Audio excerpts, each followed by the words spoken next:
इतिहास में कुछ घटनाएं ऐसी होती हैं जो सिर्फ किताबों में दर्ज नहीं होती, बल्कि इंसानों के दिलों पर हमेशा के लिए अपनी छाप छोड़ जाती हैं। टाइटैनिक की त्रासदी भी ऐसी ही एक घटना है।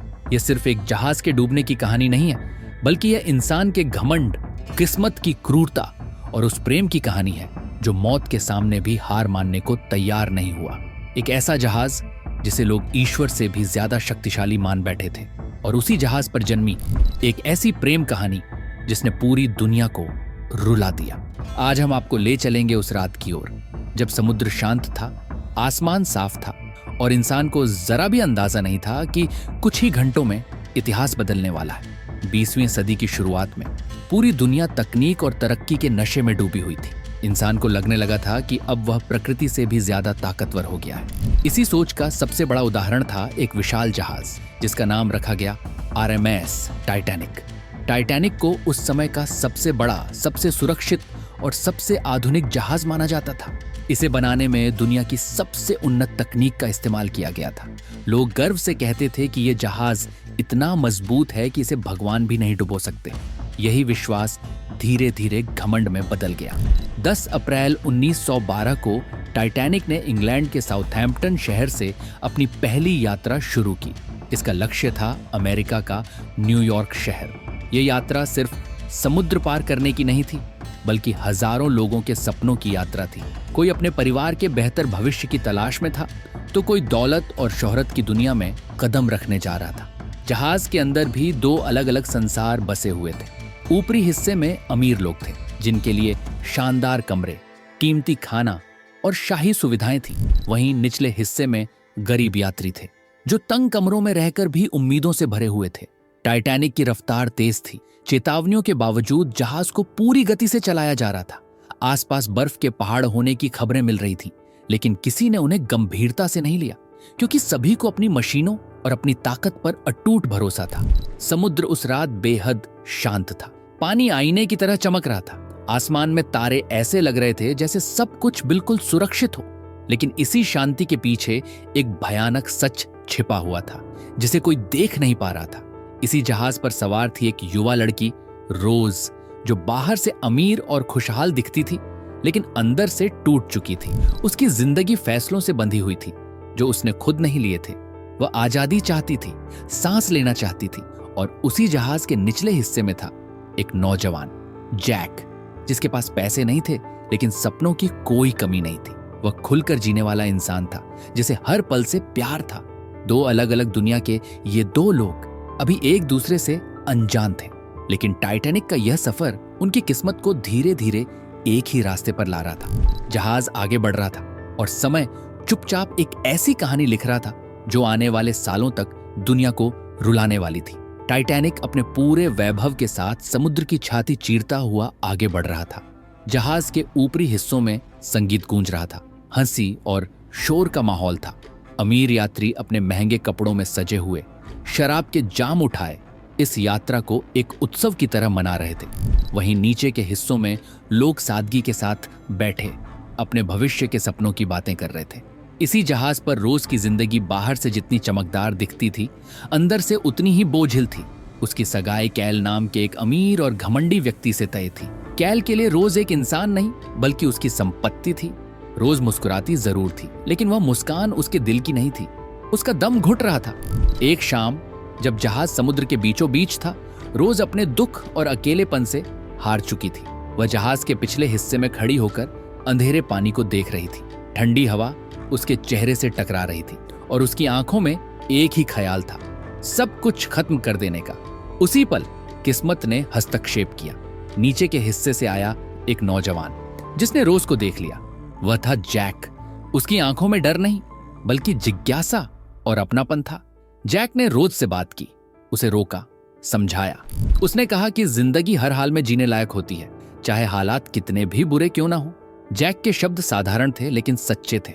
उस रात मौत के साए से निकलकर रोज जिंदगी की ओर लौटी, और उसी पल दोनों के बीच एक अनकहा रिश्ता जन्म ले चुका था। अगले दिन से रोज और जैक मिलने लगे। जैक ने रोज को जहाज का वह हिस्सा दिखाया जहां हंसी सच्ची थी और लोग दिल से जीते थे। वहां न कोई दिखावा था, न कोई बंधन। जैक के साथ रोज पहली बार खुलकर हंसी, उसने नाचना सीखा, गाना सुना और महसूस किया कि जिंदगी कितनी खूबसूरत हो सकती है। वहीं जैक के लिए रोज कोई अमीर लड़की नहीं थी, बल्कि एक ऐसी इंसान थी जो अंदर से आजादी चाहती थी। धीरे धीरे यह दोस्ती प्रेम में बदलने लगी। दोनों जानते थे कि उनकी दुनिया अलग है, उनके रास्ते आसान नहीं हैं, लेकिन दिल के फैसले तर्क नहीं देखते। समुद्र की लहरों के बीच ठंडी हवाओं में उनका प्यार और गहरा होता चला गया। लेकिन टाइटैनिक, जो बाहर से शांत दिख रहा था, अंदर ही अंदर खतरे की ओर बढ़ रहा था। बर्फीले पहाड़ अब और पास आ चुके थे। चेतावनियां लगातार मिल रही थीं, लेकिन जहाज की गति कम नहीं की गई। घमंड अब भी जिंदा था और इसी बीच जैक और रोज अपने प्रेम की सबसे ऊंची उड़ान भर रहे थे, ये जाने बिना कि आने वाली रात उनकी परीक्षा लेने वाली है। एक ऐसी रात जो सिर्फ जहाज को नहीं, बल्कि हजारों जिंदगियों को बदलने वाली थी। 14 अप्रैल 1912 की रात थी। टाइटैनिक पूरे वेग से आगे बढ़ रहा था। आसमान बिल्कुल साफ था, समुद्र शांत था और ठंडी हवा जहाज के चारों ओर घूम रही थी। यही वह शांति थी जिसने खतरे को और भी डरावना बना दिया। जहाज के ऊपरी हिस्सों में लोग सोने की तैयारी कर रहे थे, कुछ अभी भी हंसी और संगीत में डूबे हुए थे। उसी रात जैक और रोज जहाज के अगले हिस्से पर खड़े थे। दोनों समुद्र की ओर देखते हुए सपनों की बातें कर रहे थे। रोज को लग रहा था कि पहली बार उसकी जिंदगी उसकी अपनी हो गई है। जैक उसे भविष्य के सपने दिखा रहा था, एक ऐसी दुनिया जहां कोई बंधन नहीं होगा। लेकिन अचानक एक तेज झटका लगा। पहले किसी को कुछ समझ नहीं आया, फिर लोहे के टकराने की भयानक आवाज गूंजी। टाइटैनिक एक विशाल बर्फीले पहाड़ से टकरा चुका था। कुछ ही मिनटों में जहाज के निचले हिस्सों में पानी भरने लगा। वह जहाज जिसे कभी न डूबने वाला कहा गया था, अब धीरे धीरे मौत की ओर बढ़ रहा था। शुरुआत में अधिकारियों ने हालात को संभालने की कोशिश की। यात्रियों से कहा गया कि घबराने की जरूरत नहीं है, लेकिन सच्चाई छिपी नहीं रह सकी। पानी तेजी से ऊपर चढ़ रहा था। चारों तरफ अफरा तफरी मच गई। लोग अपने परिवार वालों को ढूंढने लगे। माएं अपने बच्चों को सीने से लगाने लगी। चीखें, रोना और डर हर तरफ फैल गया। लाइफ बोट्स बहुत कम थीं और यात्रियों की संख्या बहुत ज्यादा। जैक और रोज एक दूसरे का हाथ थामे भीड़ से गुजर रहे थे। जैक हर हाल में रोज को सुरक्षित रखना चाहता था। कई बार दोनों बिछड़ते बिछड़ते बचे। ठंड अब हड्डियों तक उतरने लगी थी। अंत में रोज को एक लाइफ बोट में बैठने का मौका मिला, लेकिन रोज ने जैक का हाथ नहीं छोड़ा। वह उसके बिना जाने को तैयार नहीं थी। हालांकि हालात ऐसे थे कि जैक को पीछे रहना पड़ा। कुछ देर बाद जहाज पूरी तरह टूटने लगा। एक भयानक आवाज के साथ टाइटैनिक दो हिस्सों में बंट गया। हजारों लोग बर्फीले पानी में गिर पड़े। समुद्र, जो कुछ घंटे पहले शांत था, अब मौत का मैदान बन चुका था। जैक और रोज किसी तरह पानी से बाहर एक टूटे हुए दरवाजे तक पहुंचे। दरवाजा सिर्फ एक इंसान का वजन संभाल सकता था। रोज उस पर चढ़ गई और जैक पानी में ही रह गया। ठंड धीरे धीरे जैक के शरीर को सुन्न कर रही थी। बर्फीले पानी में जैक का शरीर धीरे धीरे ठंड से जड़ हो रहा था। उसकी सांसें थमने लगी थीं, लेकिन उसकी आंखें अब भी रोज को देख रही थीं। रोज लकड़ी के दरवाजे पर लेटी हुई कांप रही थी। उसकी आंखों से आंसू रुकने का नाम नहीं ले रहे थे। उस पल दुनिया में सिर्फ दो लोग थे और उनके बीच अनंत सन्नाटा। जैक ने आखिरी बार रोज से कहा कि वह हार न माने। उसने रोज से वादा लिया कि चाहे कुछ भी हो जाए, वह जिंदा रहेगी। यही उसका आखिरी सपना था। धीरे धीरे जैक की पकड़ ढीली पड़ गई। उसका सिर पानी में झुक गया और कुछ ही पलों में वह हमेशा के लिए शांत हो गया। रोज उसे हिलाती रही, उसका नाम पुकारती रही, लेकिन अब बहुत देर हो चुकी थी। समुद्र ने जैक को अपने अंदर समा लिया। कुछ देर बाद बचाव नौकाएं लौटी। रोज को लगभग बेहोशी की हालत में पानी से बाहर निकाला गया। वह जिंदा थी, लेकिन उसका दिल उसी ठंडे समुद्र में कहीं टूट कर रह गया था। उस रात रोज ने सिर्फ जैक को नहीं खोया, उसने अपनी मासूमियत भी खो दी। सालों बाद जब टाइटैनिक इतिहास बन चुका था, लोग सिर्फ जहाज को नहीं, बल्कि उससे जुड़ी हर चीज को ढूंढने लगे। उन्हीं चीजों में एक था एक अनमोल हार, जिसे हार्ट ऑफ द ओशन कहा जाता था। नीले नीलम से जरा यह हार बेहद कीमती था। यह हार कभी रोज को कैल ने दिया था ताकि वह उसे अपनी संपत्ति समझ सके, लेकिन रोज के लिए वह हार कभी भी प्यार की निशानी नहीं बना। वह हार उसके लिए गुलामी और बंधन की याद था। टाइटैनिक के डूबने से ठीक पहले रोज ने वह हार अपने कोट में छिपा लिया था। जैक को उस हार के बारे में पता था, लेकिन उसने कभी उसकी कीमत नहीं पूछी, क्योंकि जैक के लिए रोज की आजादी उस हार से कहीं ज्यादा कीमती थी। सालों बाद जब वैज्ञानिकों और खोजकर्ताओं ने टाइटैनिक के मलबे को ढूंढना शुरू किया, तब यह सवाल बार बार उठा कि आखिर वह हार कहाँ गया। क्या वह समुद्र की गहराइयों में डूब गया या किसी के साथ बाहर आ गया? सच्चाई यह थी कि वह हार रोज के पास ही रहा। अपनी लंबी जिंदगी के आखिरी पड़ाव पर जब रोज ने अपनी कहानी सुनाई, तब उसने सबको बताया कि वह हार पूरे समय उसके पास था। वह हार नहीं, बल्कि जैक की याद थी।